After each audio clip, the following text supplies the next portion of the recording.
좀 긴 내용이 되기도 하고 또 오늘 재직회도 있고 해서 두 번에 나누어서 그렇게 공부하도록 합니다. 19장은 하나님의 율법에 대한 말씀입니다. 하나님의 율법.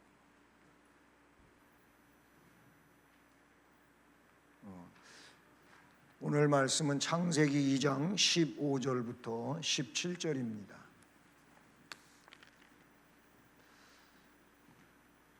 창세기 2장 15, 16, 17 2장 15절로 17절 말씀 함께 봉독하겠습니다. 여호와 하나님이 그 사람을 이끌어 에덴 동산에 두어 그것을 경작하며 지키게 하시고 여호와 하나님이 그 사람에게 명하여 이르시되 동산 각종 나무의 열매는 내가 임의로 먹되 선악을 알게 하는 나무의 열매는 먹지 말라. 내가 먹는 날에는 반드시 죽으리라 하시니라. 아멘. 네, 이 말씀은 우리가 앞에서 공부할 때 행위 언약, 행위 언약에 대하여 말씀을 공부한 적이 있습니다. 자, 그 첫 번째로 오늘 하나님의 율법에 있어 첫 번째 읽어봅니다. 아담에게 한 율법을 행위 언약으로 주셨는데 그것으로 말미암아 하나님은 아담과 그의 모든 후손들로 하여금 개인적으로 온전하고 정확하게 그리고 영구적으로 순종할 의무가 있게 하셨다. 동시에 그 율법을 성취하면 생명을 주시겠다고 약속하시고 그것을 깨뜨리면 사망을 주겠다고 경고하셨으며 그것을 지킬 수 있는 힘과 능력을 그에게 부여하셨다. 아멘. 하나님은 영원하신 하나님이죠. 그걸 우리는 자존하신 하나님이다. 자존, 스스로 존재하시는 하나님. 그 말의 의미는 누구에 의하여 만들어진 분이 아니에요.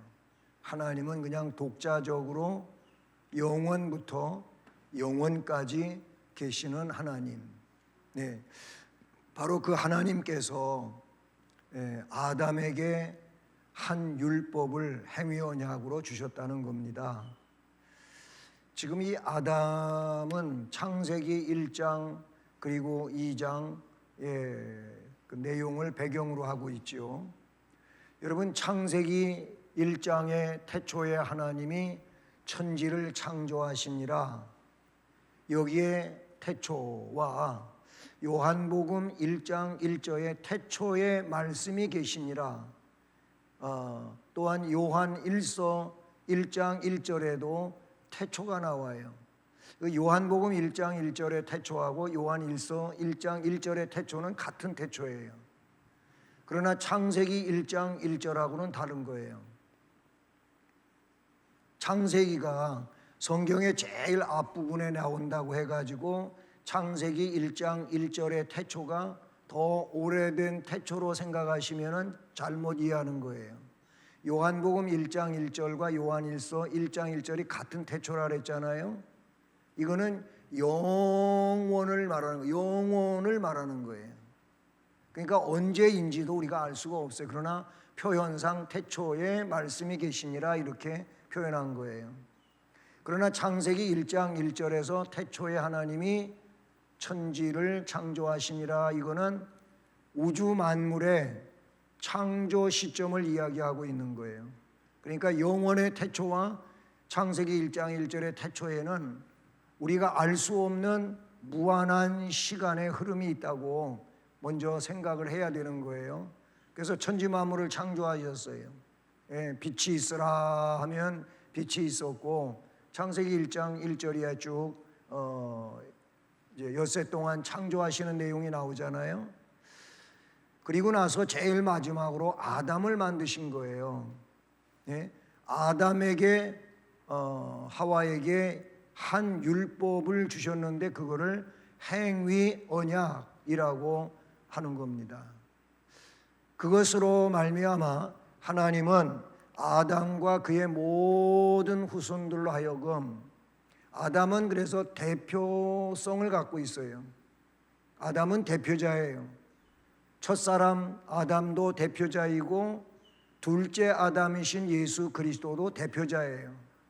첫째 아담은 어떻게 보면 죄를 지은 그런 죄의 문제로 후손에게 죄의 영향력을 끼치게 된 거예요.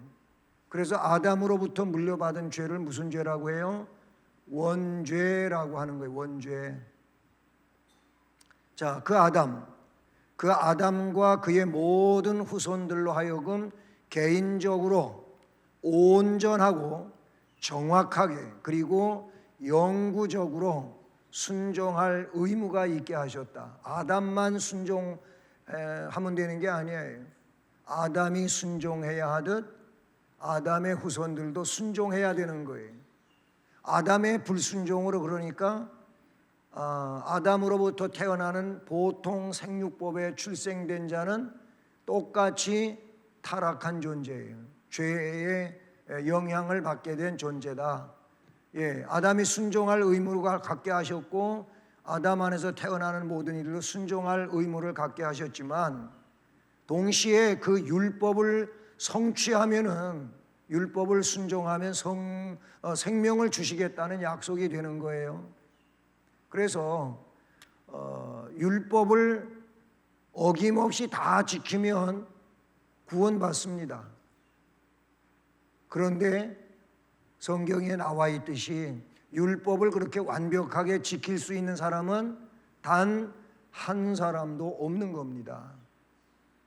그게 우리가 알고 있는 성경이잖아요. 율법, 하나님이 말씀하신 율법의 대표성은 십계명이고 확대된 거는 613가지라고 여러분 들어보셨잖아요.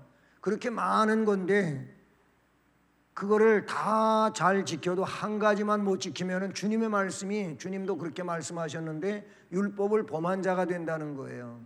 어쨌든 율법을 다 지키면 생명을 주시겠다고 하는 것이 하나님의 약속이에요.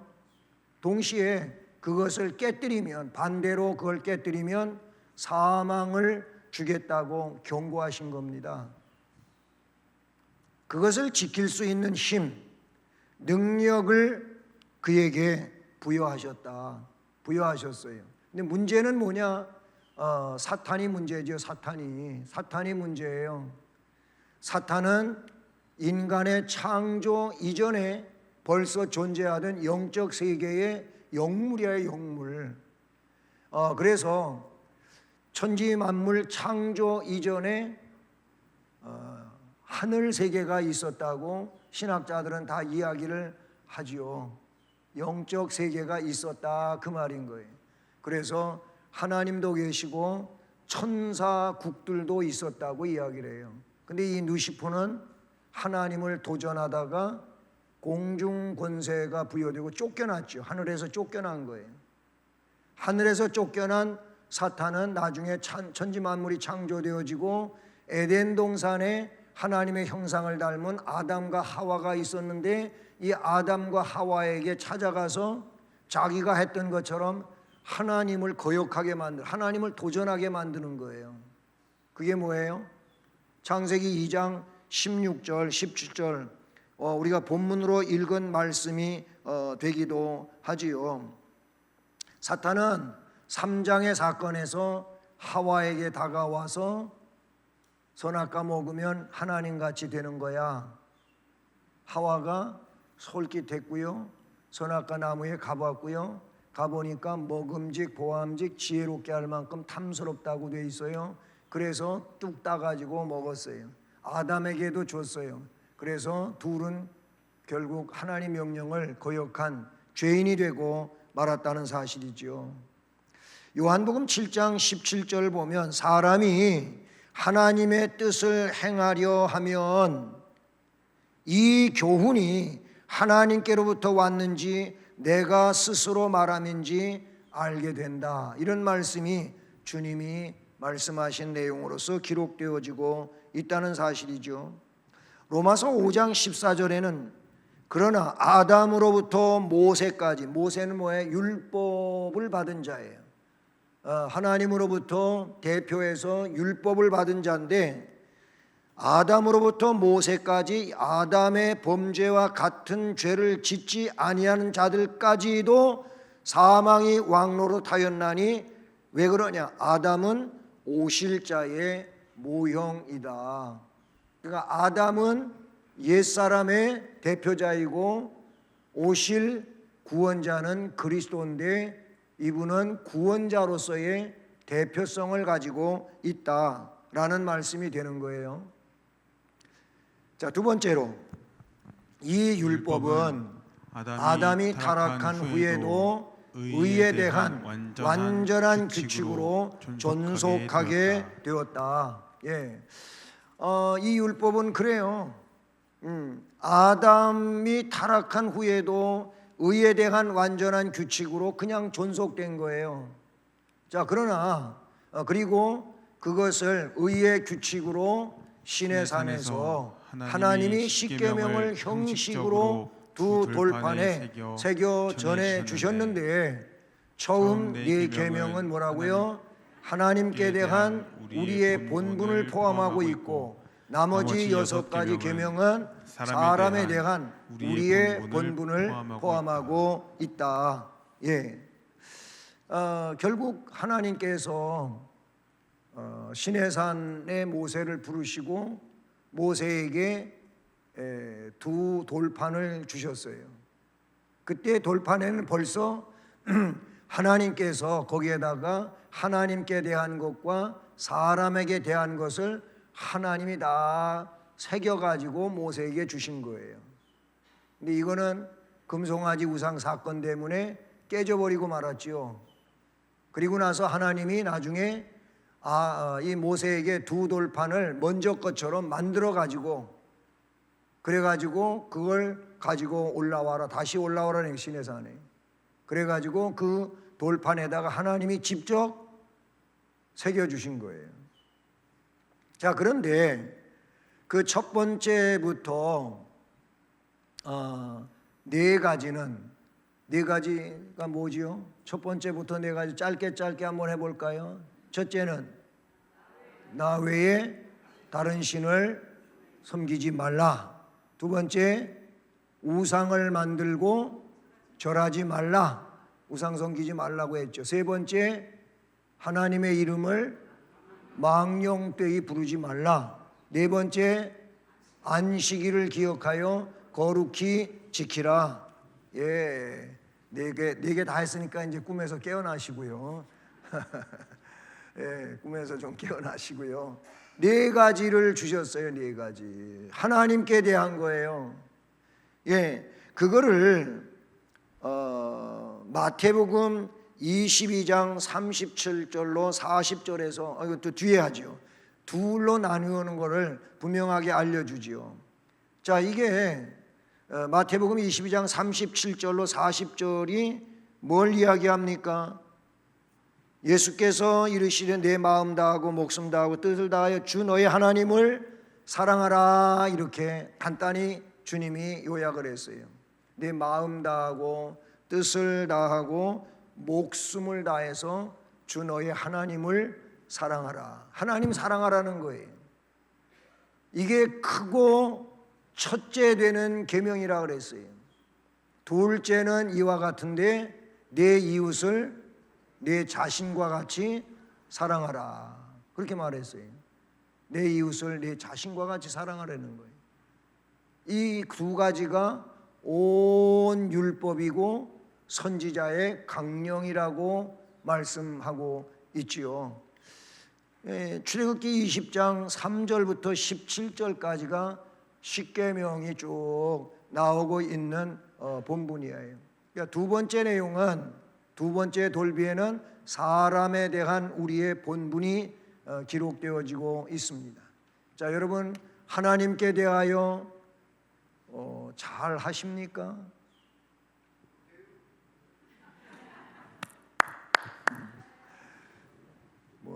솔직하죠. 잘한다고 하면 교만입니다. 하나님 앞에 하나님만 섬기라 그랬는데 돈을 너무 좋아해. 예? 뭐니 해도 머니가 최고요. 예, 야 선물 필요 없어. 난 돈이 최고야. 돈으로 줘. 어른들이 그러기도 한다 그래요. 돈 때문에 하나님을 배신하는 일이 너무 많아요. 물질 때문에 하나님을 배신하는 일이 너무 많아요. 예, 그래서 그게 우상이 되기도 하고 이계명에 해당되는 내용이잖아요. 하나님의 이름을 그냥 아무렇게나 막 써먹어요. 예? 하나님의 이름은 그렇게 써먹을 이름이 아니에요. 예. 그리고 안식일을 기억하여 거룩히 지키라. 오늘날로 말하면 주일을 기억하여 거룩히 지키라 그랬는데 주일날 우리가 성경적으로 주일을 지키느냐? 그렇지 못한 부분이 너무 많이 있어요. 많이 있잖아요. 예. 내 이웃을 내 몸과 같이 사랑하라고 부모 공경이 첫 번째로 오잖아요. 내 부모를 공경하라. 이게 약속이 있는 첫 계명이라고 하고 이 계명을 지키면 내가 건강해서 오래 산다. 그런 말씀을 약속하고 있어요. 부모 공경 오늘 이 시대 와가지고 물론 공경하느라고 하죠. 근데 성경에 맞게 공경하냐 이거예요. 못해요. 못하고 있어요. 이것도 잘 안 하고 있어요. 예? 살인하지 말라, 간음하지 말라. 살인은 6번째, 간음은 7번째 그랬잖아요. 그런데 주님이 뭐라 그랬어요? 살인은 형제에 대하여 욕하는 것도 살인이라 그랬어요. 예? 형제를 미워하는 것도 살인이라 그랬어요, 주님이. 근데 미워하고 살고 있고 욕하며 살고 있잖아요. 예? 요즘엔 그냥 아주 액면 그대로 막 나오기도 해요. 막 욕하는 게 그냥 TV에 나오기도 하고 예? 장난이 아니에요 요새. 다 살인자들이에요. 살인자들. 꼭 흉기 들고 가서 찌르고 죽여야만 살인이 아니에요. 성경에 이미 미움도 그렇게. 그러니 뭘 계명을 지키냐고요. 우리가 못 지켜요. 자, 그 다음에 세 번째 도덕법이라고 불리는 이 율법 외에도 하나님께서는 기꺼이 미숙한 교인인 이스라엘 백성에게 의식법을 주셨다. 거기에는 몇 가지 모형적인 의식들이 포함되어 있는데 부분적으로는 예배한 것으로서 그것은 그리스도와 그를 통해서 베풀어질 은혜를, 그가 행하실 일들, 그가 받을 고난들, 그가 그의 공로로 주어질 유익들을 예표하고 있으며 또한 부분적으로는 도덕적인 의무들에 대한 여러 가지 교훈들이 제시되어 있다. 예. 자, 일반적으로는 도덕법이라고 하는 법이 있어요. 도덕. 네. 이 도덕법이라고 불리는 이 율법 외에도 하나님께서는 기꺼이 미숙한 교인인 이스라엘 백성들에게 의식법을 주셨다. 도덕적인 거하고 의식적인 거하고 두 가지를 주셨다 그 말이에요. 율법의 내용 가운데 그를 구분해 보면은 그렇게 되는 거. 여기 그런데 하나님께서는 기꺼이 미숙한 교인, 옛날 미숙한 이스라엘 백성들에게 의식법을 하나님 섬기는 법을 주셨다 그 말이에요. 거기에는 몇 가지 모형적인 의식들이 포함되어 있는데 부분적으로는 예배에 대한 것이 들어있다 그 말이에요. 예배도 하나의 하나님을 섬기는 의식이다 그 말이죠. 그것은 그리스도와 그를 통해서 베풀어질 은혜를, 그가 행하실 일들, 예수 그리스도께서 행하실 일들, 예수 그리스도께서 받으실 고난들, 그리고 예수 그리스도의 공로로 주어질 유익들을 예표하고 있으며 이렇게 말하고 있어요. 히브리서 9장 10절을 보면 따라서 하십니다. 이런 것은 먹고 마시는 것과 여러 가지 씻는 것과 함께 육체의 예법일 뿐이며 개역할 때까지 맡겨둔 것이니라. 예, 결국 뭐예요? 그런 예표들이라 그런 얘기죠. 예, 그 내용은 뭐 먹고 마시는 것도 들어 있고 또 여러 가지 씻는 일에 대한 것도 있고, 그래서 이것이 육체를 위한 예법일 뿐이며 언제까지? 개역할 때까지 맡겨둔 것이. 개역할 때는 언제냐면 예수 그리스도가 우리의 속죄자로 오셔서 구속해 주실 때까지 그렇게 한다는 얘기예요. 예, 그렇게 한다고 이야기하고 있어요. 갈라디아서 4장 1절로 3절도 그렇고요. 예, 골로새서 2장 17절은 이렇게 말하고 있어요. 이것들은 장래일의 그림자이나 그랬어요. 그렇지만 몸은 그리스도의 것이니라. 구약의 이런 뭐 도덕법, 의식법, 이거는 그림자에 지나지 않. 앞에는 예표라 그랬잖아요. 예표. 그림자와 같은 거예요. 근데 그림자에게는 실체가 있게 마련인데 이 실체가 누구냐? 그리스도라는 거예요. 그리스도. 그리스도가 이런 예표하고 있는 것들에 대한 그림자적으로 나타나고 있는 것에 대한 실체라고 이야기하고 있어요. 또한 부분적으로는 도덕적인 의무들에 대한 여러 가지 교훈들이 제시되어 있다 그랬어요. 고린도전서 5장 7절, 너희는 누룩 없는 자인데 새 덩어리가 되기 위하여 묵은 누룩을 내버리라. 우리의 유월절 양 곧 그리스도께서 희생되셨느니라 그랬어요. 결국 묵은 누룩은 뭐예요? 구약의 어떤 율법적인 조항들을 이야기하지만 다시 예수 그리스도에 대한 이야기는 결국 뭐예요? 유월절 새로운 실제적 양이라는 거예요. 구약에 우리가 유월절을 지켰잖아요. 양을 잡아서 피를 받아가지고 피치를 하고 그 고기를 불에 구워서 먹기도 하고, 아니면 쓴 나물과 함께 그렇게 무교병과 더불어서 먹었죠. 이거는 뭐예요? 예수 그리스도를 그림자적으로 이야기해 준 거다. 문에다가 칠하는 피는 예수 그리스도의 피를 말하고, 그 피칠이 된 집에 재앙이 들어가지 않았던 것처럼 예수 그리스도의 피공로를 믿는 자는 영원히 생명을 부여받게 되는 겁니다. 아멘. 예. 유다서 고린도후서 6장 17절에도 그러므로 너희는 그들 중에서 나와서 따로 있어라. 부정한 것을 만지지 말라. 내가 너희를 영접하며, 뭐 이런 말씀이 나오는데, 너희들은 불러냄을 받아 예수 피로 깨끗하게 된 자들이니까 다시 세상 속에 들어가 부정한 자가 되지 말라라고 말씀하고 있어요. 자, 그런데 이 모든 의식법들은 지금 신약 시대에는 폐기된 거예요.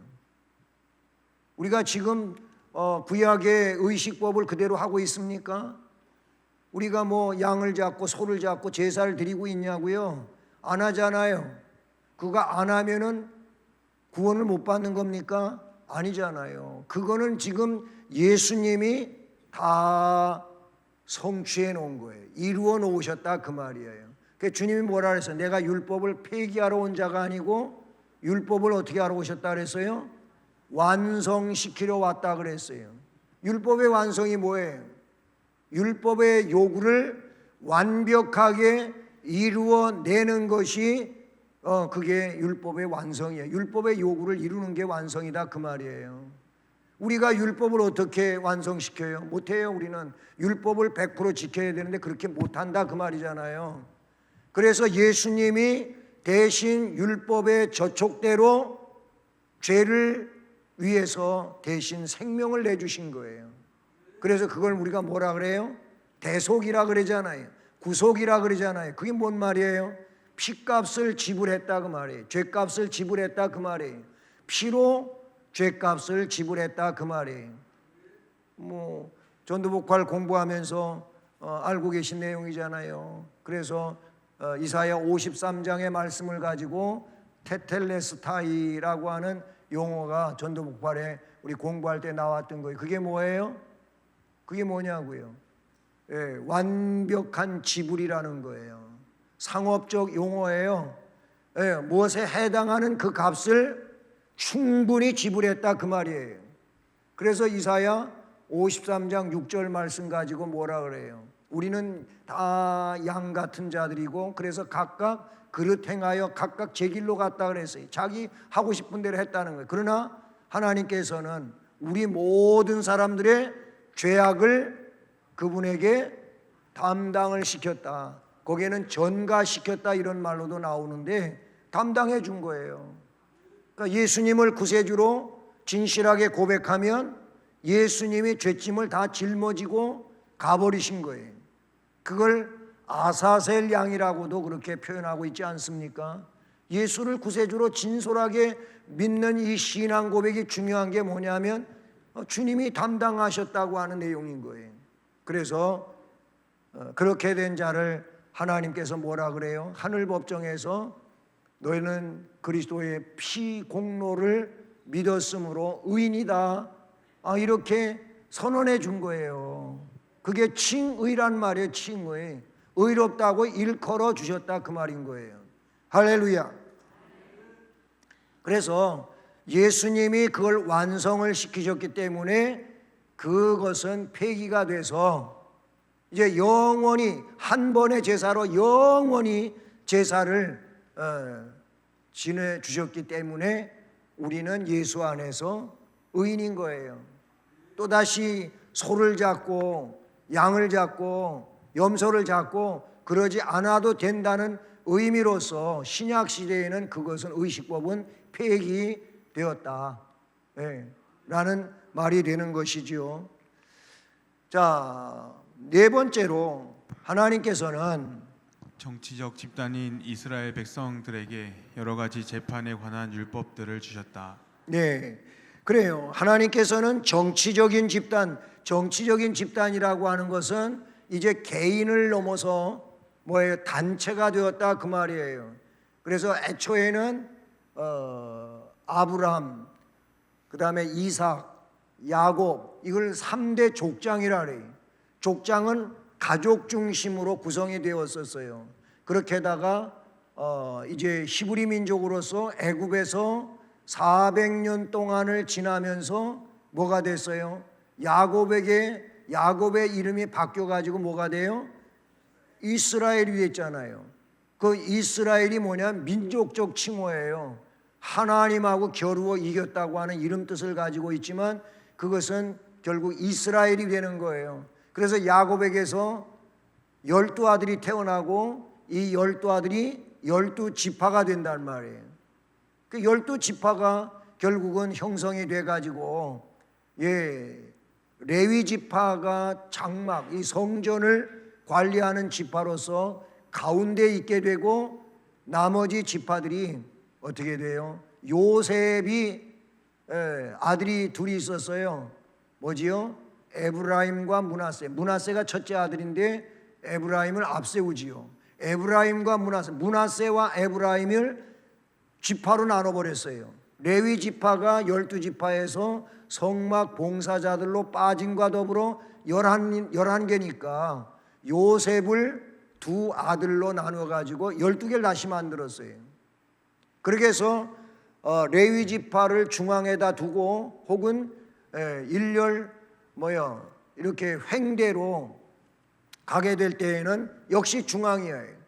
그렇게 해서 이 말은 뭐냐면 하나님을 중심으로 성막을 중심으로 이스라엘 12지파가 사방에 진을 치기도 하고 또 행진을 할 때는 그렇게 가운데 앞에가 있고 뒤에가 있고 그렇게 하셔 12지파가 되는 거예요. 바로 이 12지파는 이제 어떻게 된 겁니까? 나라가 된 것이고, 나라가 되다 보니까 정치적인 집단이 된 거예요. 그걸 지금 이야기하는 거예요. 하나님께서는 정치적 집단인 이 이스라엘 나라 백성들에게 여러 가지 재판에 관한 율법들을 주셨어요. 나라를 이끌어가는데도 법이 필요하잖아요, 그렇잖아요. 그래서 주신 거예요. 그러나 그 재판법은 그 백성의 나라와 함께 시효가 완료가 되는 거예요. 따라서 그것의 일반적인 원리는 적용될 수 있겠지만 지금은 다른 아무에게도 구속력이 없는 겁니다. 우리는 이제 그 이스라엘 나라의 법을 이어받은 자들이 아니고 새 이스라엘 혹은 새 예루살렘, 하늘의 법을 받은 자들이라 그 말이에요.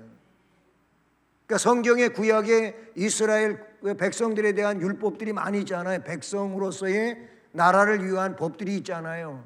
그런 법이 똑같이 우리에게 적용되어지는 게 아니고 이제는 그리스도로부터 하늘의 법을 받은 자들이라 그 말이에요. 그러니까 그리스도의 법을 성취해야 돼. 우리는 그리스도의 말씀과 그 법을 이루어 가야 된다. 그래서 옛날 그것은 지금은 아무에게도 구속력이 없다. 이렇게 말. 출애굽기 21장이라든지 22장 말씀을 자세히 보면 알 수가 있는 내용들이 되는 것이지요. 창세기 49장 10절 말씀을 보면 거기 이런 말씀이 나와요. 따라서 하십니다. 예, 눈을 좀 더 번쩍 뜨고 귀를 크게 열고 따라서 하십니다. 규가 유다를 떠나지 아니하며 통치자의 지팡이가 그 발 사이에서 떠나지 아니하시기를 실로가 오시기까지 이르리니 그에게 모든 백성이 복종하리로다. 아멘. 이게 지금 야곱이 축복 기도를 하는 가운데 나타나고 있는 내용이라고 볼 수 있는 거예요. 12지파를 향하여 축복 기도를 하고 있는데 유다 지파에게 축복하는 거예요. 근데 유다 지파는 뭐예요? 예수님 무슨 지파예요? 유다 지파예요. 유다 지파는 왕의 계보를 이루는 지파예요. 예? 유다 지파가 그런 지파인데 그런데 규가 뭐예요? 왕의 상징성을 갖고 있는 그 왕의 지휘봉과 같은 거예요. 지휘봉과 같은 거. 예. 규가 유다를 떠나지 아니하며, 즉 왕이 유다 지파에서 나와서 계속되며 그런 말이에요. 통치자의 지팡이가 그 발 사이에서 떠나지 아니하기를 누가? 실로가 오시기까지, 예수 그리스도가 오실 때까지예요. 그러면 예수 그리스도가 오시면 다른 법이 적용이 된다, 그런 말이 되기도 하잖아요. 예수 그리스도가 오셔서 계속 말씀해 주신 게 뭐냐면 하나님 나라에 대해서 이야기한 거예요. 마태복음 13장 같은 경우에는 7가지 비유가 나오죠, 그렇죠? 씨 뿌리는 비유에서부터 시작해가지고 7가지 비유를 쭉 말씀해 주는데 그 비유를 말씀하실 때 제일 앞부분에서 이야기한 게 뭔지 아세요? 천국은 마치, 지금 천국에 대하여 예를 든 말씀이 그런 비유들이라 그 말이에요. 그러니까 사람들이 천국을 그냥 얘기해 주면 우리 용어도 없겠지만 우리가 알아듣지도 못한단 말이에요. 그러니까 사람들이 이해할 수 있는 언어와 용어를 가지고 그 천국을 말해주는데 그게 비유의 내용들이라 그런 얘기죠. 그렇게 말씀을 해요. 그래서 천국을 이야기해 주시는 것은 천국의 그 진리와 그 도리를 따르라고 하는 거예요. 그래서 마태복음 5장, 6장, 7장이 뭐라고요? 산상설교라고도 하고 산상수훈이라고도 하고 산상보훈이라고도 해요. 근데 그 내용을 가만히 보시면 구약에 있는 율법을 끌어다가 주님이 말씀하지 않아요. 그런 율법을 가지고도 이야기할 때 예수님은 벌써 다른 걸 이야기하고 있어요. 뭐 살인하지 말라, 간음하지 말라, 거기도 나와요. 나는 너희에게 말하는데 형제를 보고 미워하면 살인자다. 여자를 보고 음욕을 품었다 하면 벌써 간음죄를 지었다. 달라요. 하늘법에 달라요. 이게 구약의 법규와 다른 거를 이야기하고 계신다 그거예요. 그래서 팔복을 이야기할 때도 거긴 뭔 이야기를 해요? 심령이 가난한 자는 복이 있나니 천국이 저희 것이며 의에 줄이고 목마른 자는 복이 있나니 저희가 배부를 것이며 뭐 이런 얘기들을 하는 거예요. 이게 뭐예요? 구약에 없는 내용들이에요. 구약의 법적 조항이 아니라 그 말이에요. 하나님 나라 백성은 하나님 나라 백성으로서 이 땅 위에 살아갈 윤리가 새롭게 주어진 거예요. 그게 우리가 살아가면서 우리 삶으로 감당해야 될 내용들이라 그런 얘기예요. 지금은 다른 아무에게도 그 옛날 것은 구속력이 없다 그래요. 뭐 안식교인처럼 가서 뭐 안식일 지켜야 되고 그게 아니에요. 지금 여호와 증인 마찬가지예요. 안식일 지키잖아요. 그 사람들 토요일 날 안식일 지키잖아요. 여기요 왕국회관 하나 있어요. 동사무소 가기 전에 굴다리 지나기 전에 왕국회관 하나 있어요. 거기 금요일 날 토요일 날 가보세요. 우리 주일 날 토요일 주일 같아. 거기가 그렇게 살아요.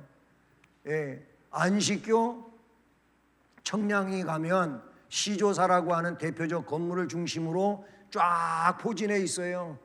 거기에는 토요일 날 성일로 지켜요. 일요일 날 학교 가요. 안식교회 학교 가요. 우리하고 달라요. 왜냐하면 구약의 안식일 얘기했다고 안식일 지켜야 구원받는다고 그 사람들 이야기하고 있는 거예요. 다른 거지요.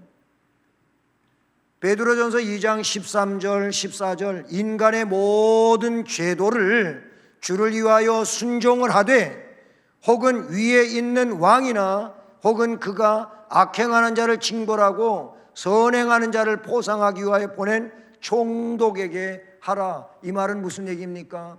나라가 세워지면 나라에 법이 있으니까 그 법을 따르라는 거예요. 그런 의미로서 이렇게 말씀하고 있는 걸 볼 수가 있어요. 뭐 예수 믿는다고 나라의 법도 안 지키고 그렇게 하면 되겠습니까?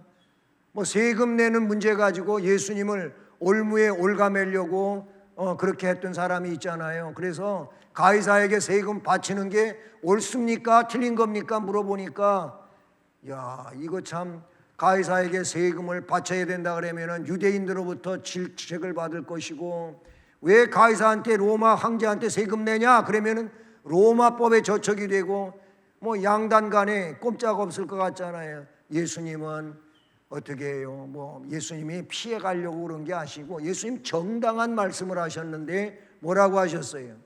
야 너희들이 사용하는 그 동전증 가지고 와봐라. 하나 갖다 드렸어요. 그랬더니 그걸 보면서 여기에 있는 글, 여기에 있는 이 그림, 이 화상 이건 누구의 거냐? 그랬더니 가이사의 것입니다. 이렇게 대답을 했어요. 그러면 가이사의 것은 가이사에게, 하나님의 것은 하나님께 이렇게 말씀하셨어요. 나라에 소속되어 있다면 그 나라의 법을 따라야 된다는 얘기예요. 하나님 나라 백성은 나라에 대한 의무도 감당해야 되지만 하나님에 대한 의무도 바르게 감당하라고 말씀해 주신 내용이에요. 이 말씀 속에서 우리는 뭐예요? 국민으로서 지켜야 할 나라의 법이 있지만 동시에 우리는 하나님 나라 법을 따라야 된다. 그거를 말씀해 주셨다. 이렇게 볼 수 있는 것이죠. 마태복음 5장 17절과 38절 39절에 앞에서 이야기했던 부분인데 내가 율법이나 선지자를 폐하러 온 줄로 생각하지 말라. 폐하러 온 것이 아니요 완전하게 하려 함이라. 그렇게 말했어요. 그러면서 이런 구약 성경의 내용을 가지고 말씀하셔요. 눈은 눈으로 이는 이로 갚으라고 하였다는 것을 너희가 구약에 그런 조항이 나오잖아요. 예, 내 눈을 망가뜨렸으면 가서 그 사람 눈을 망가뜨리라는 거예요. 이게 사랑이 없는 거죠. 그렇죠? 예? 이 치아를 빼버렸으면, 빠지게 했으면 가서 그 치아를 빼버리라고 독종이나 할 일이지. 그렇잖아요. 그런데 예수님은 그걸 말씀하시면서 뭐라고 이야기하십니까? 나는 너희에게 이르노니 악한 자를 대적하지 말라. 악한 자를 대적하지 말라. 누구든지 내 오른편 뺨을 때리면 이쪽도 때려줄래? 이렇게 하라고 가르쳐 주셨어요. 이게 뭡니까? 싸우지 말고, 그렇게 한다고 똑같이 맞닥뜨려 싸우지 말고 사랑으로 품어라. 사랑으로 품어라. 이게 하늘 시민이 해야 할 일이라 그런 얘기예요. 그게 앞에서 얘기했던 계명의 두 조각, 하나님 사랑, 이웃 사랑이라고 볼 수가 있는 거지요. 고린도전서 9장 8절로 10절 아멘입니다. 말씀이 뭐예요? 내가 사람의 예대로 이것을 말하느냐? 율법도 이것을 말하지 아니하느냐? 모세의 율법에 곡식을 밟아 떠는 소에게 망을 씌우지 말라 기록하였으되 하나님께서 어찌 소들을 위하여 염려하심이냐? 오로지 우리를 위하여 말씀하심이 아니냐? 과연 우리를 위하여 기록된 것이니 밭가는 자는 소망을 가지고 갈며 곡식 떠는 자는 함께 얻을 소망을 가지고 떠는 것이니라. 무슨 얘기예요? 결국 그런 구약의 예법들을 가지고 거기에 묶이지 말라는 말씀을 하셨다고 볼 수가 있고, 그것은 우리를 위한 말씀이라 이거예요. 우리를 위한 거라는 거예요. 예? 뭐 소망이라는 소한테 망시, 옛날에 소가요 일할 때 풀을 자꾸 뜯어 먹으면 일을 못할 거 아니겠어요. 그래서 일하는 시간에는 너 풀 뜯어 먹지 마. 그래가지고 억제시키느라고 이렇게 망을 씌웠다고요. 망을. 그러니까 요새 맹견들 데리고 다니는 사람들 뭐 하고 다니라 그래요? 입마개 하고 다니라고 하면 똑같은 거예요. 입마개 했더니 어떤 건 이렇게 푹 뒤집어 씌운 개도 있더라고요. 어떤 개는 입을 더 벌리지 못하게, 개가 이게 입이 삐죽하니까 요렇게 동그랗게 해가지고 입을 더 벌리지 못하게 그렇게 씌운 것도 있더라고. 사람 물까봐. 결국 개한테 그렇게 했지만, 소한테 그렇게 했지만, 이게 소를 위한 것인 것만 생각지 말라. 이게 우리를 위해서 그렇게 한 것이라고 말하고 있다는 사실이지요. 그렇습니다. 하나님의 율법, 구약적으로 율법을 지키려고 하지 마십시오. 율법주의가 되지 말라는 얘기예요. 우리는 율법주의가 아니고 무슨 주의? 복음주의가 되어야 되는 거예요. 그러니까 예수님이 우리에게 새 법을 주셨다 이렇게 믿으시면 되는 거예요. 그러니까 예수님이 주신 새 법은 뭐예요?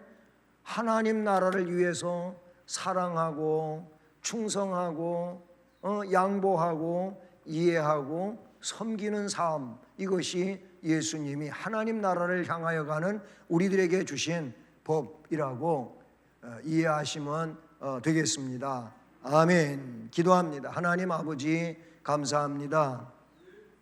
오늘도 우리에게 귀한 시간을 허락하시고 하나님의 말씀을 다시 한번 들여다볼 수 있게 해주시고, 예수 그리스도께서 이 땅 위에 오셔서 율법의 요구를 완벽하게 이루시고 우리들을 율법 안에 두시지 않고 복음 안에 두셔서 감사를 드립니다. 하나님 아버지, 이제는 우리가 복음 안에서 하나님께 감사하고 기뻐하며 영광 돌리고, 또 주께서 말씀하신 것처럼 그 말씀을 따라서 우리들이 은혜의 삶을 온전히 감당하며 나아갈 수 있도록 인도해 주시옵소서. 주님 홀로 영광을 받으시옵소서. 이 시간 주님 앞에 드려진 맥주 감사 헌금도 우리 하나님 받으시고 복되게 하여 주시옵소서. 예수 그리스도의 이름으로 기도드립니다. 아멘.